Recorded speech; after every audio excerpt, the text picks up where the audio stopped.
Bismillahirrahmanirrahim. Assalamualaikum warahmatullahi wabarakatuh. Innal hamdalillah nahmaduhu wa nasta'inuhu wa nastaghfiruh wa na'udzu billahi min sururi anfusina wa min sayyiati a'malina. May yahdihillahu fala mudhillalah wa man yudlilhu fala hadiyalah. Asyhadu an la ilaha illallah wahdahu la syarikalah wa asyhadu anna Muhammadan abduhu wa rasuluh amma ba'd. Hadirin dan hadirat Bapak Ibu jamaah salat subuh dan jamaah i'tikaf yang dirahmati Allah Subhanahu wa taala. Alhamdulillah kita bersyukur kepada Allah Subhanahu wa taala di hari pertama di i'tikaf kita. Allah Subhanahu wa taala memberikan kemudahan dan keringanan kepada kita semua untuk bersama mengisi hari-hari kita, detik-detik serta menit-menit kita di 10 hari terakhir ini untuk kita berusaha mendekat melalui ibadah-ibadah nafilahnya, baik dengan tilawah Qur'annya, baik dengan sholat tahajudnya, serta ibadah-ibadah yang lainnya. Mudah-mudahan ini semua menjadi wasilah, menjadi sarana untuk kita bisa meraih kemuliaan dan keberkahan di 10 hari terakhir, khususnya ketika kita sedang berusaha menyambut malam Lailatul Qadar ya. Dan mudah-mudahan apa yang kita inginkan Allah Subhanahu wa taala penuhi. Salawat serta salam kita aturkan kepada baginda Nabi besar Muhammad sallallahu alaihi wasallam, kepada keluarganya, sahabat-sahabatnya, serta kepada seluruh pengikut ajarannya hingga akhir zaman. Bapak Ibu rahimakumullah, di kesempatan pagi hari ini kita masih membahas kitab Mukasyafatul Qulub, dan tema kita pada kesempatan pagi hari ini kita akan bahas tentang fi ghalabatin nafs ya. Memusuhi, melawan dan memerangi hawa nafsu ya. Ini menjadi penting Bapak Ibu rahimakumullah dalam kajian kitab Mukasyafatul Qulub ini. Tema tentang memerangi hawa nafsu ini menjadi pembahasan yang dibahas dalam kitab ini. Kenapa? Karena yang menjadi penyebab manusia ketika melakukan kemaksiatan, penyimpangan atau dosa, itu sebabnya satu. Ketika manusia tidak mampu mengendalikan nafsunya, tidak mengendalikan syahwatnya, tidak mampu mengendalikan keinginannya. Oleh karena itulah maka para ulama menyebutnya bahwa memerangi hawa nafsu ini adalah termasuk bagian daripada jihad. Bahkan Imam Al-Ghazali menyebutnya sebagai jihad yang paling besar. Ya, mengutip sebuah hadis walaupun ini memang dilemahkan, didoibkan oleh sebagian para ulama. Ya. Raja'na min jihadil akbar ila raja'na min jihadil asghar ila jihadil akbar. Kita kembali pulang dari jihad besar, jihad kecil, dan kita akan melawan jihad besar. Ya. Hadis ini memang lemah. Ya. Tapi maknanya, barakallahu, faktanya bahwa memang tidak ada jihad yang paling besar kecuali ketika kita sudah mampu melawan nafsu kita sendiri. Betul nggak Pak? Orang baru bisa berangkat ke medan perang ketika dia sudah mampu melawan nafsunya sendiri. Jadi ketika orang sudah berangkat ke medan juang, berarti dia sudah mengalahkan nafsu. Karena kalau dia tidak bisa mengalahkan nafsunya sendiri, nggak mungkin berangkat. Jadi kata kuncinya apa? Lawan musuh utama manusia, dan itu musuhnya ada dalam diri sendiri. Apa? Syahwat. Nafsu. Ya. Nah oleh karena itu dalam kitab ini disebutkan Bapak Ibu, yan bagi lil akil an yakma'a syahwatan nafs. Jadi orang yang berakal, kalau kita mengaku diri kita orang yang berakal, yang cerdas, kalau Nabi mengatakan al-kayis, suatu ketika Nabi mengumpulkan para sahabat. Para sahabat tahu gak manil kayis, siapa sih orang yang cerdas itu? Para sahabat mengatakan Allah dan Rasulnya yang lebih tahu. Kata Nabi Bapak, orang cerdas bukan orang yang IQ-nya sekian, bukan yang dia gelarnya panjang, banyak, orang yang pintar. Tapi al-kayyisu mandana nafsahu wa amila lima ba'dal maut. Jadi orang yang cerdas itu kata Nabi orang yang mampu menundukkan dan melawan dorongan nafsunya. Dan ketika seorang mampu melawan dorongan-dorongan nafsunya yang negatif yang ada dalam diri kita, berarti orang itu hebat. Orang itu cerdas menurut Nabi. Ya. Dan awal mulanya manusia menyimpang adalah diakibatkan ketidakmampuan yang mengendalikan nafsu. Kisah Adam dan Hawa. Nah salah satu di antara wasilah sarana untuk menundukkan nafsu itu apa? Puasa. Makanya di sini disebutkan yan bagi lil akili an yakma'a syahwatan nafsi bil ju'. Hendaklah bagi orang yang berakal untuk menundukkan, melumpuhkan nafsu yang ada dalam dirinya itu dengan cara melatih diri dalam berpuasa. Makanya dalam hadis yang lain ketika Nabi memberikan nasihat kepada anak-anak muda, apa? Ya ma'syarus sabab man istata'a minkumul ba'ah falyatazawwaj. Wahai anak muda, kalau seandainya kalian mampu untuk nikah, nikahlah. Tapi barang siapa yang tidak mampu, apa? Banyak puasalah. Ya. Karena dengan puasa ini akan mampu meminimalisir syaitan menggoda manusia. Adam terjerembab ke lumpur dosa satu, gak mampu mengendalikan perutnya. Orang melakukan penyimpangan sekarang, adanya korupsi, adanya manipulasi. Satu, alasannya apa? Ini sudah menyangkut masalah urusan perut, Bapak Ibu. Urusan perut. Nah, apakah nafsu itu kemudian harus diputus supaya manusia itu menjadi orang yang baik, orang bertakwa, orang yang soleh? Tidak juga gitu kan. Karena yang namanya nafsu itu kan sudah dianugerahkan oleh Allah, fitrah manusia Bapak Ibu. Justru kalau manusia enggak punya nafsu, kita enggak perlu makan mungkin ya. Kenapa kita makan? Karena ada nafsu. Kenapa kita mencari nafkah? Karena ada nafsu. Jadi nafsu itu memang sebuah fitrah, kebutuhan. Dan Allah sudah berikan kepada manusia. Karena manusia ini kata Imam Al-Ghazali nanti di sini disebutkan itu ada di antara dua makhluk, malaikat dan apa?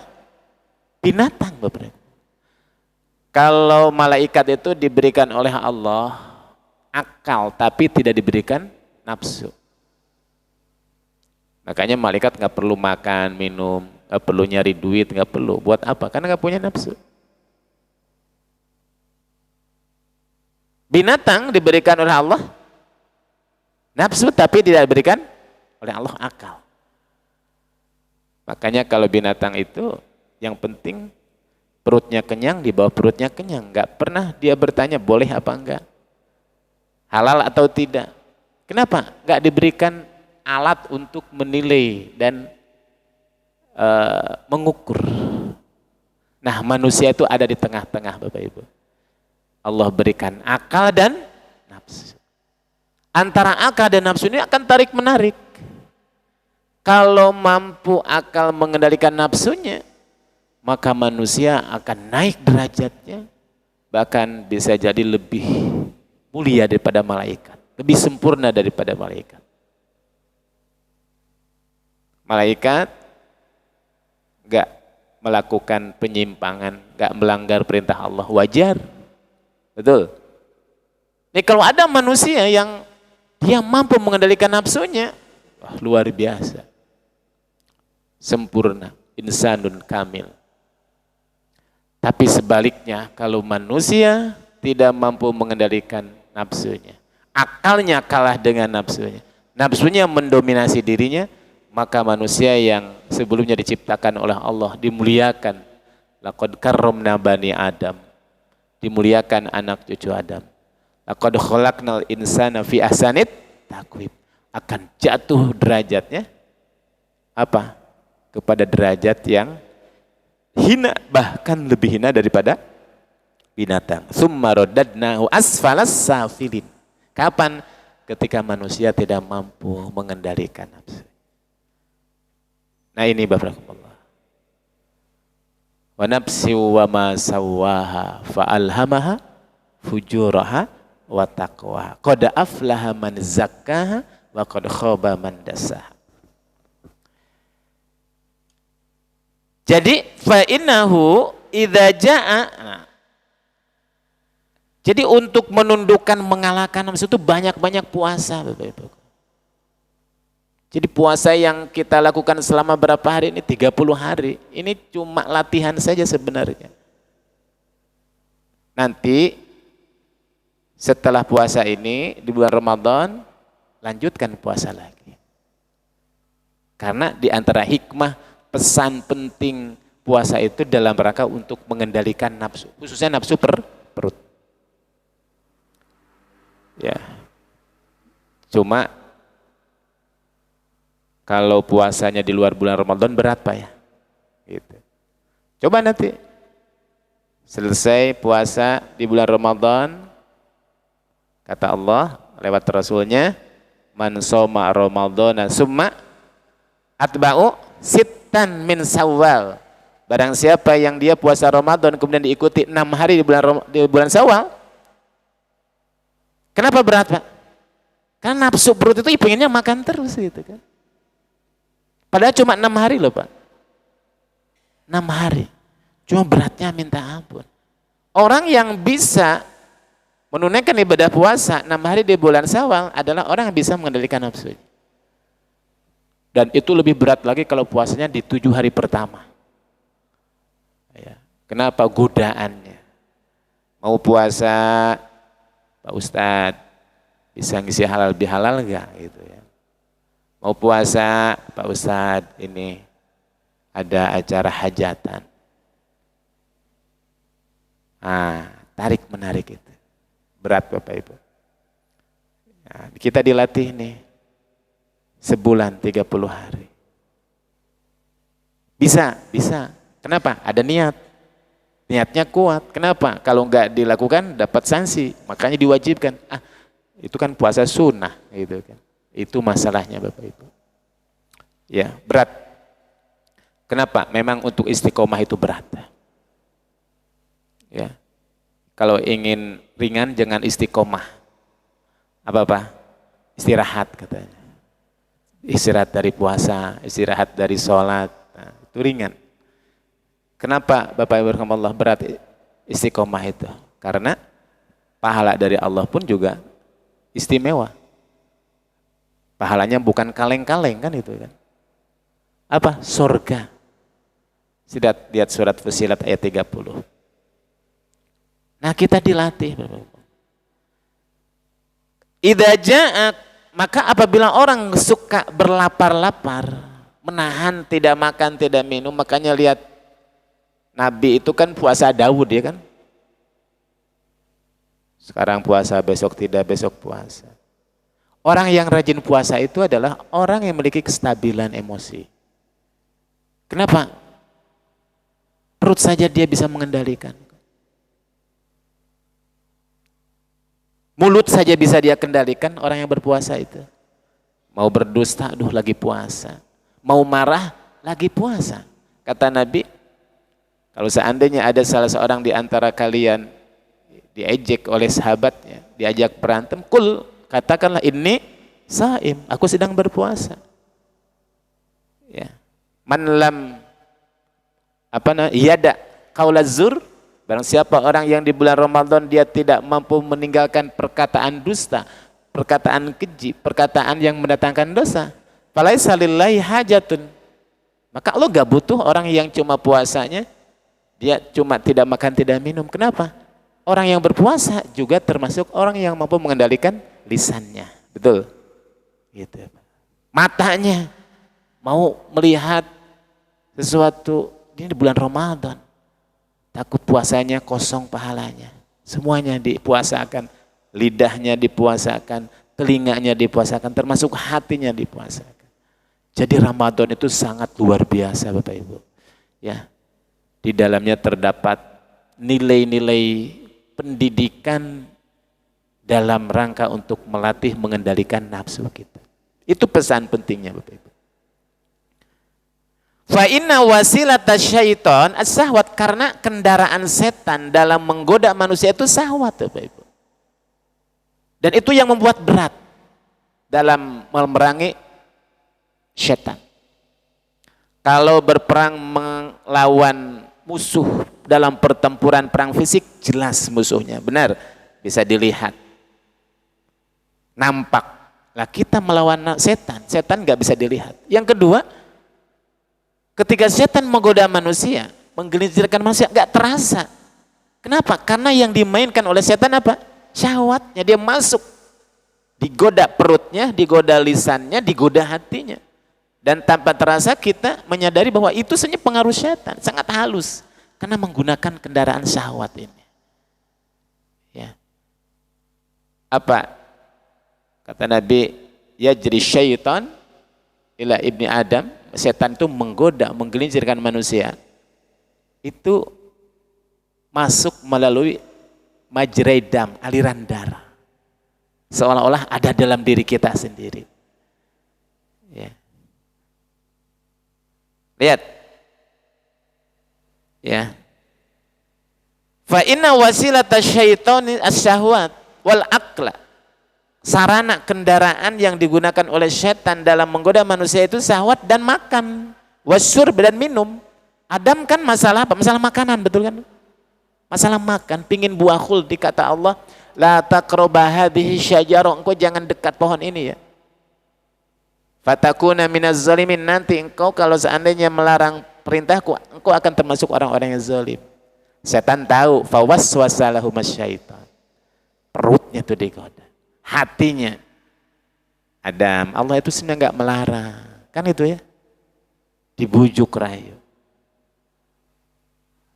dibisikkan ke dalam hatinya. Kama qala, sebagaimana Nabi berkata, inna syaitan, sesungguhnya setan, yajri, mengalir, min ibni Adam, ke dalam tubuh ibnu Adam, majredam, masuk melalui aliran darah. Fadayyiku majarihi bilju, maka sempitkanlah ruang gerak setan itu dalam menggoda manusia dengan cara apa? Berlapar-lapar. Ya. Berlapar-lapar, banyak puasa. Maka berbahaya Bapak Ibu yang membiasakan diri berpuasa, mengosongkan perut. Apalagi puasa Daud, subhanallah. Wa inna aqraban nasi ilallahi ta'ala, karena orang yang paling dekat nanti di yaumul kiamat kepada Allah, mantola ju'uhu, barang siapa yang panjang sekali lapar-laparnya, wa'atsuhu, dan hausnya. Artinya barang siapa yang memperbanyak ibadah puasa. Wa'a'dhamul muhlikat, dan yang paling besar yang menjadikan nanti penyebab manusia itu hancur, celaka, binasa, apa? Perutnya. Li'anna libni Adam sahwatul batni, karena apa? Anak cucu Adam itu, termasuk Adam alaihissalam, tergelincir itu dikatakan syahwat perut. Ya, inilah yang mengeluarkan Adam dan Hawa dari negeri keabadian kepada negeri yang hina dina ini, dunia ini. Akhirnya setelah Nabi Adam itu terusir, padahal dulu ketika di sorga itu sudah nikmat, fasilitas lengkap, sudah tinggal bersenang-senang saja. Ini gara-gara dulu dia tergoda, syahwat perutnya turun ke dunia, hidupnya susah, berpisah. Dulu di mana ada Adam, di situ ada Hawa, di sorga. Sekarang berpisah ratusan tahun, berpisah, bertemu lagi nanti di Jabal Rahmah. Hidupnya susah, mau makan harus nanam dulu. Ketika panen harus diolah dulu. Dulu padahal di sorga enggak semacam itu. Ya. Fabiha ukhrija Adam wa Hawa. Dikeluarkanlah Adam dan Hawa. Sebabnya apa? Idnahahuma anil akli syajarah, ketika Allah melarangnya untuk mendekati dan makan pohon buahnya itu, fagolabathuma syahwatuhuma, syahwat telah menguasainya, ya, dan akhirnya Adam turun ke bumi. Nah ini Bapak-Bapak, jadi di antara manfaat keutamaan melawan hawa nafsu, di antaranya adalah kita akan terhindar dari kekalahan dari syaitan. Wa qala badul hukama manistaulat alaihin nafsu, barang siapa yang nafsu telah menguasainya, soro asiron fi hubbis sahwatiha, maka dia akan menjadi budak sahwatnya.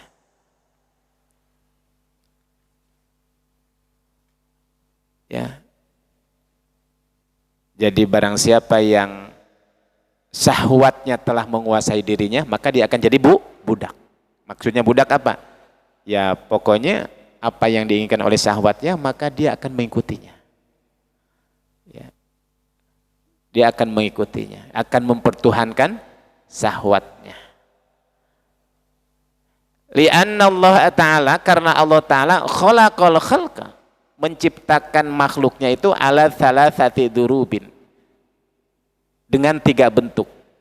1, khalaqal malaika warakkaba fihimul aqla walam yurakkib fihimus syahwah. Nah tadi saya sampaikan, karena Allah menciptakan makhluknya itu ada 3 jenis. 1, Allah menciptakan malaikat, Allah berikan kepadanya akal, tapi Allah tidak berikan kepadanya nafsu. Wa khalaqal bahaim, dan Allah menciptakan hewan, Allah berikan nafsu tapi Allah tidak memberikan akal. Dan manusia ada di antara 2 itu. Wa khalaqa ibnu Adam wa rakabaha fil aqla wasyahwah. Allah menciptakan Bani Adam, Allah berikan kepadanya akal dan nafsu. Faman ghalabat sahwatuhu aqlahu, barang siapa syahwatnya telah mengendalikan akalnya, fal bahaim khairun, maka binatang jauh lebih baik. Wa man ghalaba aqlahu sahwatuhu fahuwa khairun minal malaikah. Faman ghalaba aqluhu sahwatahu fahuwa khairun min malaikah. Barang siapa yang akalnya telah mengendalikan nafsunya, maka manusia akan lebih baik daripada malaikat. Ya. Nah, ikhwan fillah rahimakumullah, ini kata Imam Al-Ghazali. Jadi sekali lagi pentingnya melawan hawa nafsu seperti itu. Hikayah, ada sebuah cerita. Qala Ibrahim Al-Khawas, berkata Ibrahim Al-Khawas, suatu ketika aku sedang berada di sebuah puncak gunung, Bukit Al-Lukam. Tiba-tiba aku melihat buah delima. Jadi ada seorang sufi yang sedang berjalan di sekitar bukit, namanya Bukit Lukam, dan kemudian melihat ada satu pohon delima. Kemudian apa? Fastahaituhu, aku ingin buah delima itu, aku tergiur ya, ketika melihat buah delima itu. Fa'akhadtu minhu, Tiba-tiba aku main ambil saja. Nggak bertanya ini delima punya siapa, milik siapa, diambil saja. 1 biji. Ya. Kemudian aku belah itu buah delima itu. Ketika aku makan, ternyata buahnya sangat kecut. Kemudian aku pun melanjutkan perjalanan itu. Aku tinggalkan buah delima itu. Tiba-tiba fara'aitu rajulan matruhan qad ijtama'at alaihi zanabir. Aku mendapatkan seorang sedang tergeletak dipenuhi oleh lebah. Jadi orang itu dipenuhi oleh lebah. Fakultu, aku katakan kepada dia, assalamu alaika. Assalamu alaika. Assalamualaikum warahmatullahi wabarakatuh.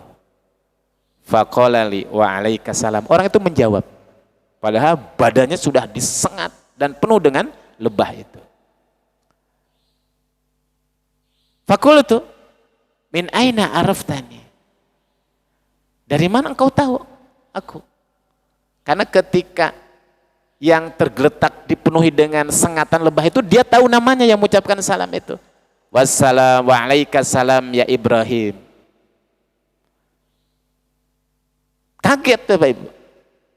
Kok dia tahu nama saya? Ini kata yang memakan buah delima itu. Faqala, maka dia menjawab, man arafallaha la yakhfa alaihi say'un. Kalau orang sudah bermakrifah kepada Allah, Bapak Ibu, maka baginya tidak ada yang terhijab lagi. Jadi kalau orang sudah sampai tahapan orang sudah bermakrifah, itu Allah bukakan hijab. Artinya ada orang-orang tertentu yang diberikan oleh Allah itu kelebihan. Yang kemudian disebut dengan apa? Apa itu namanya? Karomah atau al-kasyaf. Ya. Atau apapun itu. Atau kalau orang mengatakan indera keenam misalkan itu. Yang sesuatu orang mungkin nggak bisa melihatnya, dia melihat. Dari mana engkau tahu? Barang siapa yang sudah mengenal Allah, Allah pun akan membukakan kepada dia itu. Akhirnya kemudian ya. Fakultu arolaka ma'allah. Si Ibrahim ini, ulama tadi, Ibrahim Al-Khawasi itu mengatakan, aku kalau begitu melihat bahwa engkau itu sudah mengenal Allah. Kalau orang mengenal Allah berarti engkau dekat dengan Allah. Ya. Fahalla sa'altahu an yunjika min hadhihi zanadir. Kalau engkau sudah mengaku dekat dengan Allah, kenapa engkau tidak berdoa minta kepada Allah agar supaya engkau diselamatkan dari sengatan ini? Itu badan dipenuhi dengan apa, Pak? Lebah. Kalau orang ahli ma'rifah, orang dekat dengan Allah cukup berdoa. Minta sama Allah, langsung diturunkan oleh Allah pertolongan, ya kan? Tapi engkau begitu menikmatinya gitu kan. Engkau membiarkan lebah begitu menutupi badanmu itu. Apa Pak jawabnya? Ya. Faqala, dia berkata, inni arolaka ma'allahi halan. Dan aku pun juga mengenal engkau. Engkau juga kenal Allah kan itu kan. Engkau juga kan dekat dengan Allah. Fahalla sa'altahu an yunjika min sahwati ruman. Kalau engkau merasa kenal Allah, kalau engkau merasa dekat dengan Allah, kalau engkau merasa dilihat Allah, kenapa engkau tadi ketika makan buah apa? Delima itu, engkau tidak mohon minta kepada Allah agar Allah menyelamatkanmu dari syahwat buah delima itu. Artinya apa? Engkau kan tahu Allah. Allah melihat, Allah memantau. Di badanmu ada CCTV yang mengikuti 24 jam. Raqib dan Atid. Tapi kenapa engkau enggak ingat? Ketika engkau melihat apa, Pak? Buah delima, engkau main ambil-ambil saja. Fa innar ruman yajidul insan alimahu fil akhirah. Tahu gak? Ya. Kenapa aku tidak berdoa kepada Allah agar lebah-lebahku ini berterbangan menjauh dariku? Tahu gak? Sakitnya akibat seseorang memakan buah delima itu, dia akan dapatkan nanti kapan? Di akhirat kelak. Sementara apa? Sakitnya sengatan az-zanabir, apa namanya Pak? Lebah itu, yajidu alimahu fid dunya. Aku akan dapatkan di dunia. Lebih baik aku disengat oleh lebah dan itu akan dapatkan di dunia daripada engkau, paham ya? Akan mendapatkan sakitnya balasan dari Allah akibat memakan buah delima itu nanti di akhirat. Ini siapa? Ibrahim Al-Khawas itu nggak sadar. Ya. Oleh karena itu apa? Dan az-zanabil itu akan dirasakannya itu di dunia, dan itu yang aku rasakan hanya sakit fisiknya saja gitu kan, dari sengatan itu. Sementara apa, syahwat yang engkau tidak bisa kendalikan akan menyengat engkau, bukan fisiknya yang engkau kena, tapi apa, alal qulub, itu akan yang diserang adalah hatinya, jiwanya, ruhnya. Ya, maka aku lebih rela, aku lebih siap agar sengatan lebah itu mengenai fisikku daripada nanti akan mengenai syahwatku. Nah, ini biasanya dulu kalau di zaman generasi salafus saleh, ya itu para istri kepada para suaminya itu sebelum pergi bekerja, sebelum pergi mencari nafkah, pesannya satu. Apa Pak? Hati-hati wahai suamiku. Aku lebih siap berlapar-lapar puluhan tahun lamanya ketika engkau pulang tidak mendapatkan duit, tidak mendapatkan keuntungan duniawi, daripada engkau pergi mencari nafkah dan kembali ke rumah dengan membawa sekian rupiah, sekian juta, tapi itu didapatkan dengan cara yang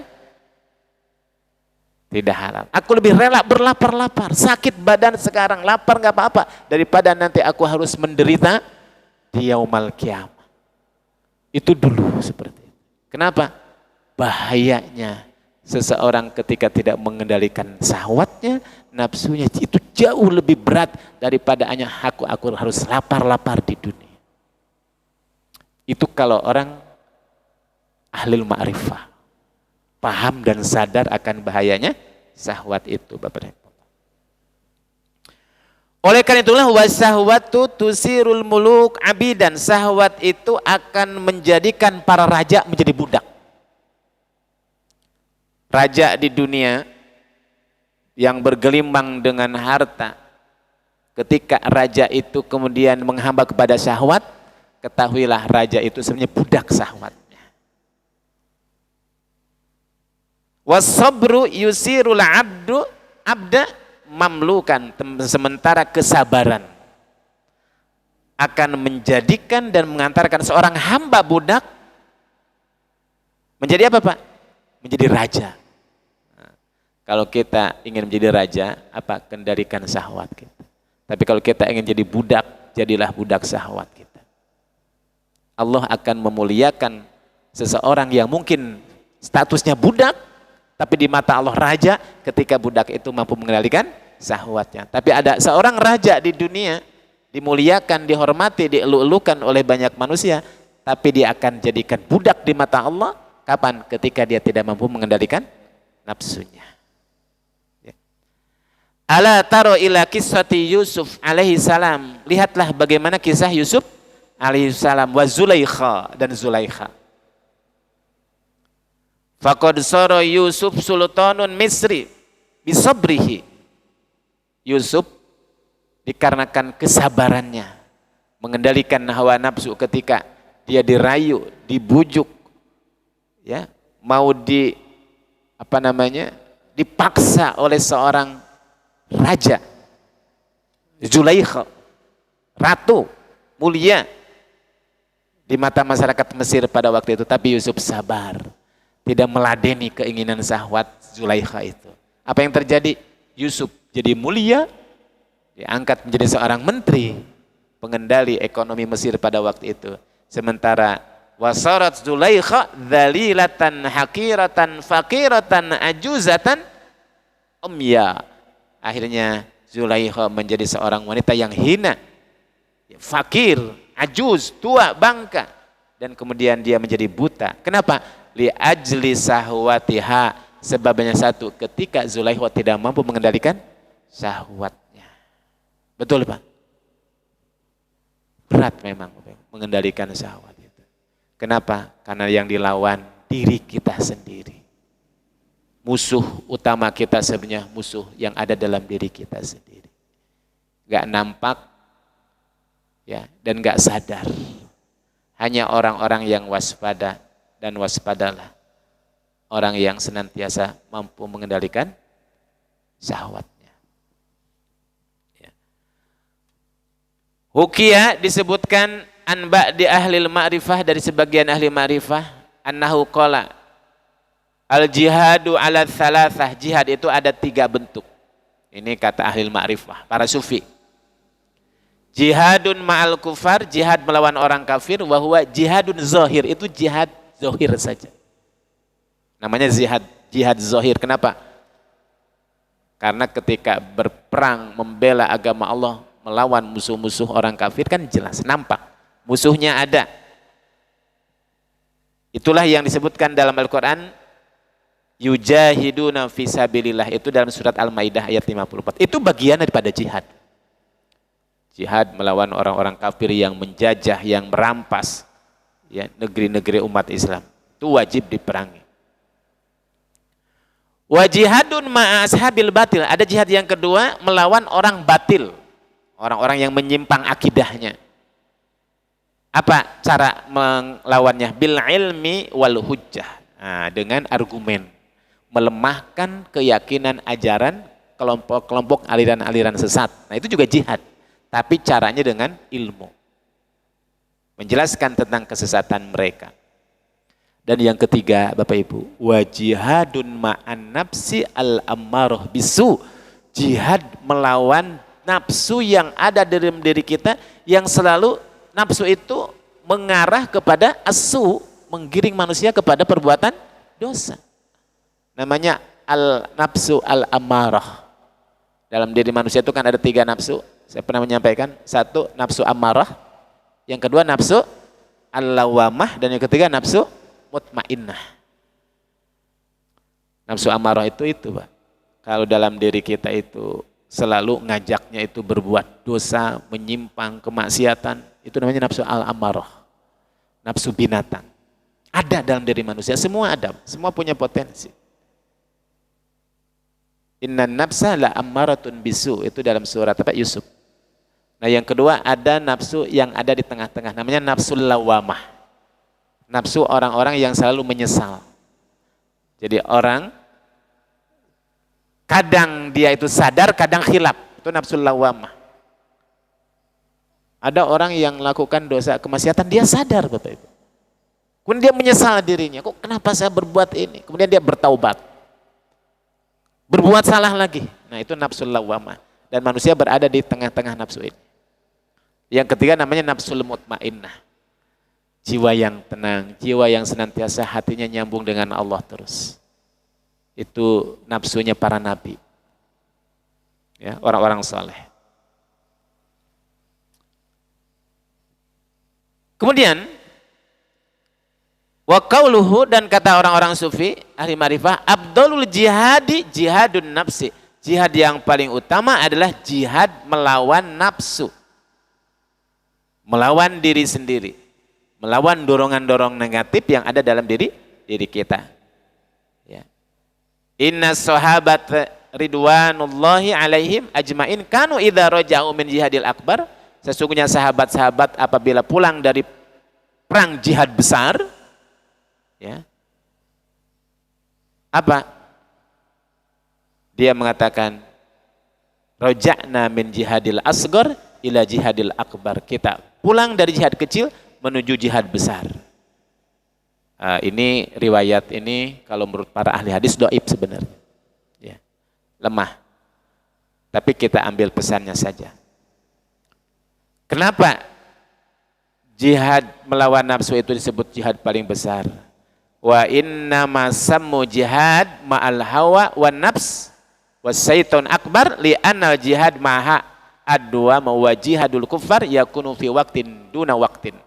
Kenapa? Karena jihad melawan nafsu itu waktunya gak ada batasannya, dawam, setiap detik, setiap menit terus. Tapi kalau jihad melawan orang-orang kafir itu waktu tertentu. Sekarang kita gak ada jihad melawan orang kafir, betul? Dulu mungkin ketika Indonesia dijajah tuh ada jihad, sekarang kan gak ada. Yang kita sedang lawan sekarang apa? Jihad melawan nafsu sampai hari kiamat gak bakal berakhir. Itu kata para ahli ma'rifah. Ya. Yang kedua, wali annal ghazi yaro al aduwa wala yaro asyaiton. Kalau kita melawan orang-orang kafir, orang yang berperang melihat musuhnya. Tapi ketika melawan hawa nafsu kita nggak bisa melihat setan. Ya, setan gak nampak di dua mata kita, maka susah melawannya. Ya. Wal jihadu ma'al aduwi yarahu ashal min jihadi ma'a aduwi la yarahu. Nah, kalau jihad melawan orang kafir lebih mudah. Kenapa? Musuhnya nampak. Tapi setan itu tidak nampak. Dan setan mu'inan min nafsika wa huwal hawa. Dalam rangka memerangi manusia itu dia menggunakan kendaraan syahwat yang ada dalam diri kita. Artinya menggunakan orang kedua. Ya. Enggak menggunakan senjata langsung, tapi apa? Menggunakan nafsu yang ada dalam diri kita. Sehingga kita enggak sadar bahwa ini perangkap setan.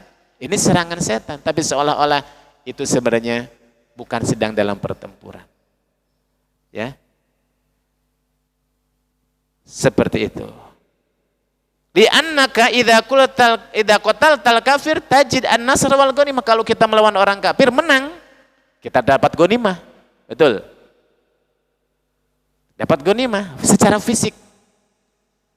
Tapi kalau kita kalah dalam pertempuran melawan orang-orang kafir, dalam sebuah pertempuran kalah kita apa? Syahid. Gitu ya. Menang, kalah, sama-sama ada untungnya. Tapi kalau melawan setan, kalau kita kalah, kita murtad, kita jauh dari iman, ya kan? Kalau kita menang, luar biasa pahalanya. Gak dapat ghanimah, gak dapat apa-apa secara fisik, tapi di mata Allah Subhanahu wa taala kita sudah melawan musuh utama dan pertama kita.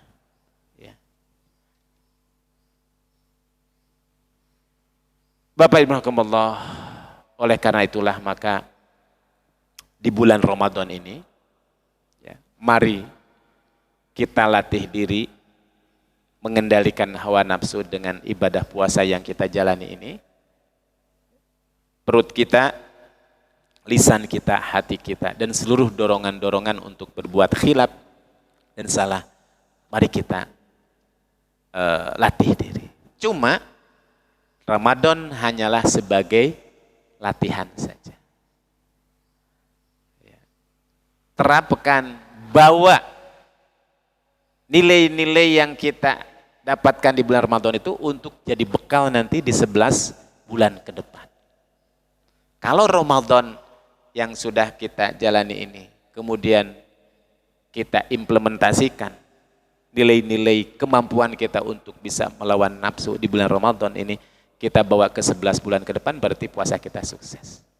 Kalau di bulan Ramadan kita mampu mengendalikan perut, kalau di bulan Ramadan kita mampu mengendalikan lisan, kalau di bulan Ramadan kita mampu mengendalikan mata kita, maka kenapa di luar bulan Ramadan tidak bisa? Cuma 30 hari saja.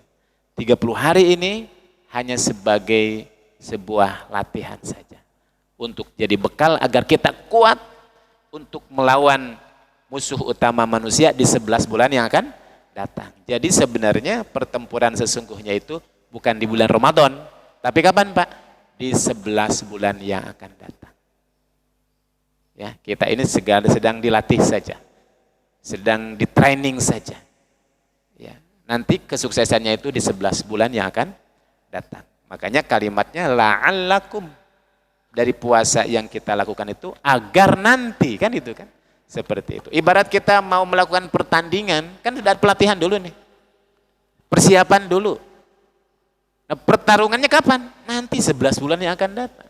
Bukan sekarang. Ini cuma tarbiyah saja, dilatih oleh Allah.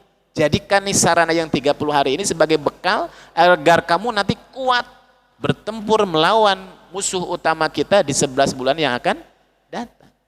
Ya.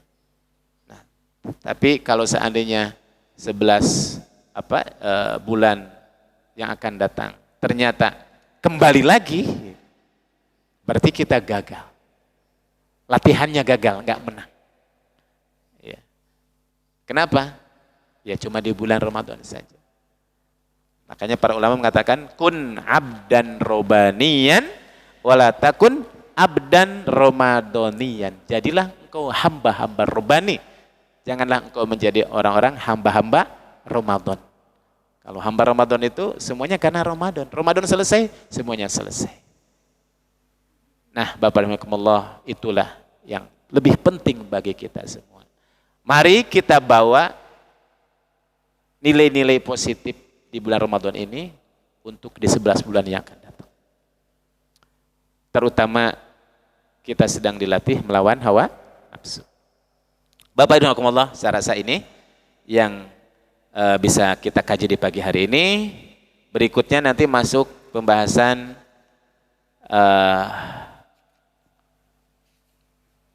fil ghaflah.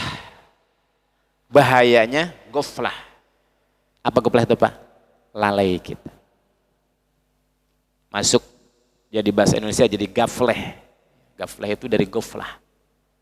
Jadi kalau orang kerjaannya main gapleh mulu itu ghaflah gitu kan. Ya. Nah, gimana nanti, apa bahayanya? Nanti kita akan bahas. Karena ini ada hubungannya antara kita memerangi hawa nafsu dengan bahayanya kelalaian. Ya. Lalai itu ya santai, enggak pernah sadar ya dalam hidup kita bahwa kita sedang berusaha menuju kesempurnaan. Baik, Bapak Rahimahkumullah, saya rasa ini saja, insya Allah. Besok ketemu di besok hari Kamis ya. Nah, Kamis saya ada jadwal dulu di Jatisari setiap Kamis. Jadi nanti bisa diganti dulu sama siapa ya. Seperti itu. Itu saja yang saya bisa sampaikan, mudah-mudahan bermanfaat. Yang benar dari Allah dan Rasulnya, yang salah dari kehilapan saya pribadi. Wallahul muwaffiq ila aqwamit thoriq. Wassalamualaikum warahmatullahi wabarakatuh.